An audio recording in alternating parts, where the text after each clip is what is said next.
Subhash Nagar 130వ division Suraram colony Telugu తల్లి నగర్ లో కౌండిన్య మహయుని గౌడ సంఘం ఆధ్వర్యంలో నూతనంగా ఏర్పాటు చేసిన సర్దార్ సర్వాయి పాపన్న గౌడ్ విగ్రహ ఆవిష్కరణ కార్యక్రమానికి MLA BRS party whip KP Vivekanand తో పాటుగా శాసన మండలి మాజీ చైర్మన్ స్వామి గౌడ్, మాజీ మంత్రి శ్రీనివాస్ గౌడ్ ముఖ్య అతిథులుగా హాజరై సర్దార్ సర్వాయి పాపన్న గౌడ్ విగ్రహాన్ని ఆవిష్కరించారు। ఈ సందర్భంగా ముఖ్య అతిథులు మాట్లాడుతూ బడుగు బలహీన వర్గాలపై జరుగుతున్న అణచివేత, దురాగతాలు, దోపిడీకి వ్యతిరేకంగా పోరాడిన బలహీన వర్గాల మహాయోధుడు సర్దార్ సర్వాయి పాపన్న గౌడ్ అని అన్నారు। అంతకుముందు స్థానికంగా గల రేణుక ఎల్లమ్మ తల్లి దేవాలయంలో ముఖ్య అతిథులు అమ్మవారికి ప్రత్యేక పూజలు నిర్వహించారు।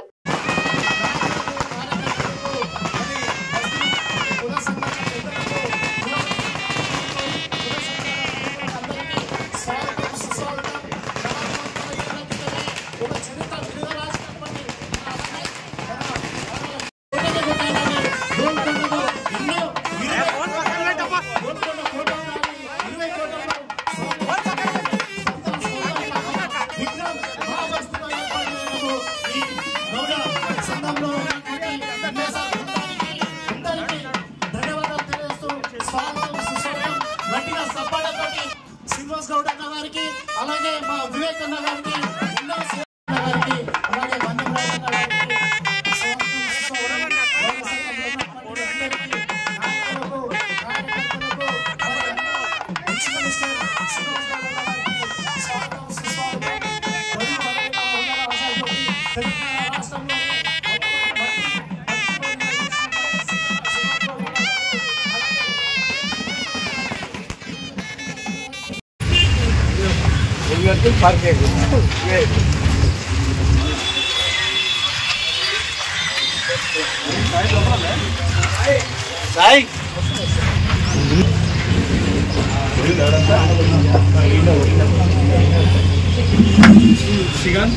राजू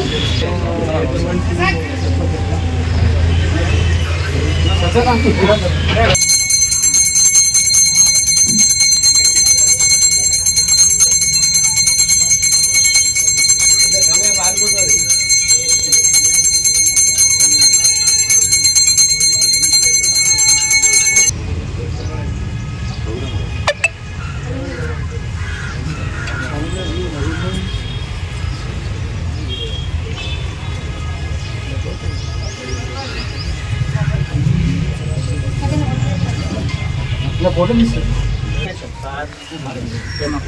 వెనక మొత్తం వెనక సతీష్ ఇద్దరు మధ్య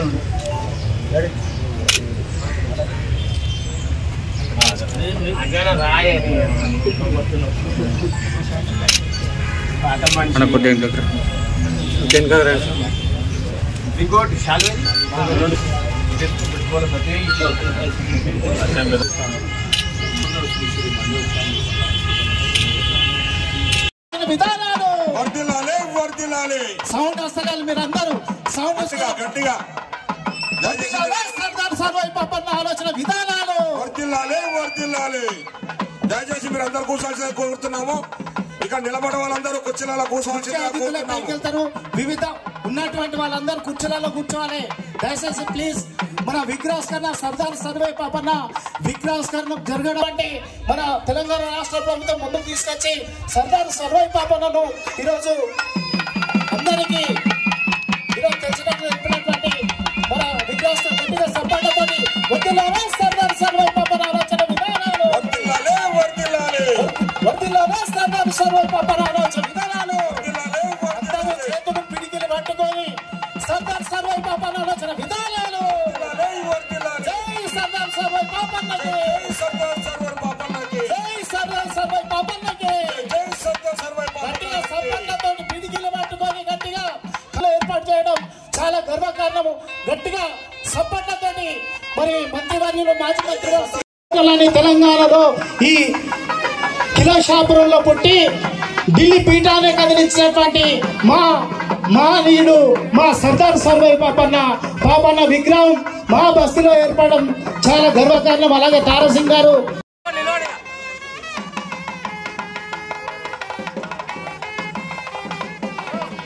క్లాప్స్ కొట్టాలి అందరూ। వర్ధిల్లాలి సర్దార్ సర్వాయి పాపన్న ఆలోచన విధానాలు, కొనసాగిస్తాం సర్వాయి ఆలోచన విధానాలు కొనసాగిస్తాం. జై గౌడ, జై గౌడ, జై గౌడ. అందరు కూర్చోవచ్చు. గారు, శ్రీనివాస్ గౌడ్ గారు, వివేకన్న మరి వచ్చినటువంటి వాళ్ళందరికీ ధన్యవాదాలు. ఎందుకంటే ఇది ఎన్నో నానే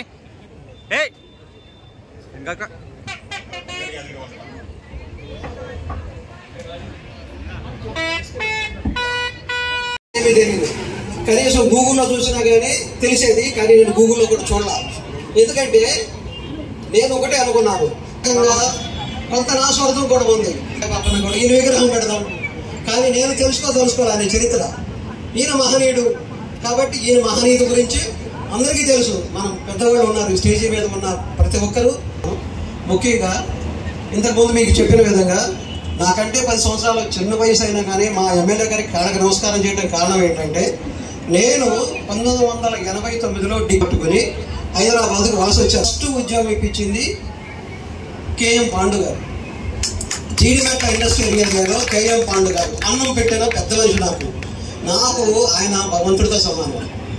నేను ఆయన ఎప్పుడు బాబాయ్ అని పిలుస్తుండేవాడిని, కానీ ఎమ్మెల్యే గారు నాకు ఎప్పుడు తెలియదు. ఎమ్మెల్యే గారు చాలా చిన్న వయసులో నాకన్నా 10 సంవత్సరాలు చిన్నవారైనా మన వివేకానంద గారి కాళ్ళకి నమస్కారం చేయడం కారణం, పర్టికులర్గా దానికి ఒక కారణం ఉంది. ఆ కారణం నేను తర్వాత చెప్తాను.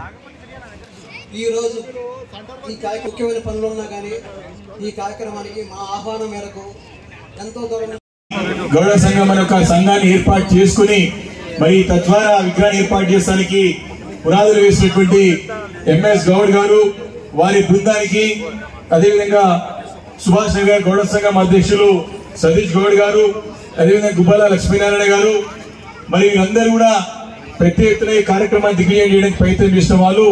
మరి వేదిక నుంచి పెద్దలందరూ కూడా గూడ ఐలయ్య గారు కూడా వేదికడం, వారి యొక్క సందేశాన్ని మనం వినడం చాలా ఎంతో ముఖ్యమైనటువంటి అంశం. ఎందుకంటే ఇద్దరు కూడా పెద్దలు స్వామి గౌడన్న గారు, పెద్దలు శ్రీనివాస్ గౌడన్న గారు, ఇద్దరు కూడా మరి ఉద్యమంలో వాళ్ళ యొక్క పాత్ర, కీలకమైన పాత్ర మనందరం కూడా కళ్ళారా చూసినాం. అంతేకాదు వారు కూడా చిన్నతనం నుండి కూడా వారు ఎంతో కష్టాలతో, ఎంతో ఓర్పుతో, ఎన్నో ఇబ్బందులతో ఎన్నో ఎదుర్కొని నిలబడి మరి తమ యొక్క సంఘాల్లో తెలంగాణ రాష్ట్ర ఉద్యమంలో ముందు నడిపించడంలో కీలక పాత్ర పోషించి రాష్ట్రంలో మరి మంత్రివర్యులుగా, చైర్మన్ గా బాధ్యతలు చేపట్టడం అంటే మామూలు విషయం కాదు. మనము సర్దార్ పాపయ్య గారి గురించి ఖచ్చితంగా వారి మాటల్లో విన్నాం, కానీ వారి గురించి కూడా తెలుసుకోవాల్సిన అవసరం లేదు ఎంతైనా ఉంది మనకి. వారు ఎంతో కష్టపడి, ఎన్నో త్యాగాలు చేసి, ఎంతో ఓర్పుతోని, నేర్పుతోని, ఎన్నో ఒడిదుడుకులు ఎదుర్కొని, ఎన్ని ఇబ్బందులున్నా, ఎన్ని అవమానాలున్నా వాటన్నింటిని కూడా భరించి మరి ఈ స్థాయికి ఎదిగారంటే మామూలు విషయం కాదు. ఇద్దరు కూడా గ్రామీణ వాతావరణం నుంచి కూడా పుట్టి పెరిగి చదువుకొని ఉన్నత ఉద్యోగాలు సంపాదించి మరి ఆ ఎదిగి మరి రాష్ట్రంలోనే నాయకత్వానికి మరి ముఖ్యమంత్రులుగా రాష్ట్రానికి సేవలు అందించారంటే అది వారికి ఒక గొప్పతనం, వారి యొక్క పట్టుదల. అందరూ కూడా మరి సర్దార్ పాపన్న గౌడ్ అంటే ఓన్లీ ఒక కులానికి ఆపాదించడం అనేది మనం చూస్తూ ఉన్నాం. ఆవిష్కరణకు ముఖ్య నాయకులు, వారితో పాటు అందరికీ, కమిటీ సభ్యులందరికీ పేరు పైన నమస్కారం.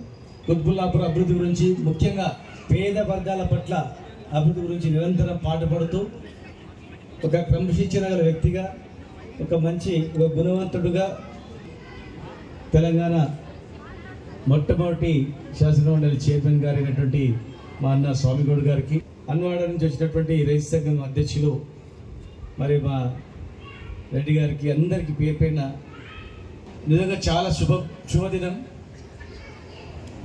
ఇక్కడ మహనీయులు, అక్కడ బాబాసాహెబ్ అంబేద్కర్, ఇక్కడ మహాత్మా జ్యోతిబా పూలే, సర్వాయి పాపన్న మహారాజ్. చాలామంది ఏం చేస్తారంటే అంబేద్కర్ జయంతి అంటే ఎస్సీలు పోయి చేయాలి, జ్యోతిబా పూలే అంటే బీసీలు పోయి చేయాలి, సర్వాయి పాపన్న అంటే గౌడ్లే చేయాలి అనేటువంటి భావన చాలామంది రింగ్ ఇప్పటికి కూడా. వాళ్ళు ముగ్గురు కూడా ఎవరు కూడా ఒక కులం గురించో, ఒక జాతి గురించో కొట్లాడాలి కాదు, పేదవాళ్ళ గురించి. అన్ని కులాల్లో అగ్రవర్గం నుంచి మొదలుకుంటే దళితుల వరకు పేద వర్గాల గురించి పాటుపడేటువంటి వాళ్ళు, పేదరికం పోయి అందరూ బాగుపడాలని ఆలోచన చేసేటువంటి వాళ్ళు. మరి సర్వాయి పాపన్న మహారాజ్ గురించి మీకు చాలామంది తెలిసి ఉండొచ్చు. ఆ రోజుల్లో రాజుల కొడుకే రాజు కావాలి, వేరే రాజు కాదు. వాడు ఎట్లుంటాడైనా సరే, చిన్న వయసు ఉన్నా సరే, 5 ఏళ్ళు ఉన్నా సరే, వాడు రాజు, మహారాజు. ఒకవేళ చనిపోతే, రాజు చనిపోతే అందరికీ చదువు చెప్పడం ప్రారంభించాడు. అప్పుడు మహిళలకు చదువు చెప్పడానికి ఒక్క టీచర్ ముందుకు రాలే. తన భార్యనే చదువు నేర్పించి నువ్వు పాఠశాల ఓపెన్ చేయని చెప్పి ఆమె టీచర్ గా మారింది. డైరెక్ట్ గా ఎయిర్పోర్ట్ నుంచి కార్యక్రమానికి వచ్చినటువంటి పెద్దలు, మనకంటూ గత 10 సంవత్సరాల నుండి ఒక ప్రత్యేకమైన స్థానంలో మంత్రిగా ఉన్నటువంటి వారు అన్న శ్రీనివాస్ గౌడ్ గారు, ఈ సభా అధ్యక్షుడు శ్రీనివాస్ గౌడ్ గారు, వేదిక మీద ఉన్నటువంటి నా మిత్రుడు కొండలరావు గారు, వేదిక మీద ఉన్న ఇక్కడ యువజన సంఘ సభ్యులు, మనం ఏ కాలం నుంచి వచ్చాము, ఎంత దారుణమైన కాలం నుంచి ప్రయాణం కొనసాగిస్తున్నాం. మనం కుల మతాల్లో అంత రాజులదే కాలం, బ్రాహ్మణ సమాజాందే పెద్దరికం, ఆ కాలం నుంచి ప్రారంభమైంది మన నడక. ఆనాడు ఎస్సీ ఎస్టీలకు కానీ మిగతా కులస్తులకు కానీ బ్రాహ్మణ ఇంటి ముంగట్కెళ్ళి పోవడానికి అవకాశం ఉండేది కాదు.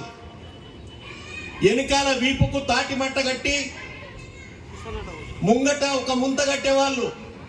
తాటి మంట ఎందుకు కట్టారు అని అంటే, ఆ గరీబోడు నడిచిన పాదాల్లో ఇంకెవరి పాదం అని చెప్పి ఆ ఉమ్మిని మేము మిగతా అగ్ర కులాలను తొక్కొద్దని దాన్ని ముంతలో ఉంచాలని ఆ ముంత మూతికి కట్టేవారు. ఆ కాలం నుంచి ప్రయాణమైంది మన నడక. ఆ తర్వాత మహనీయుడు పూలే గారు చదువుకునే కాలంలో ఆయన స్నేహితుడి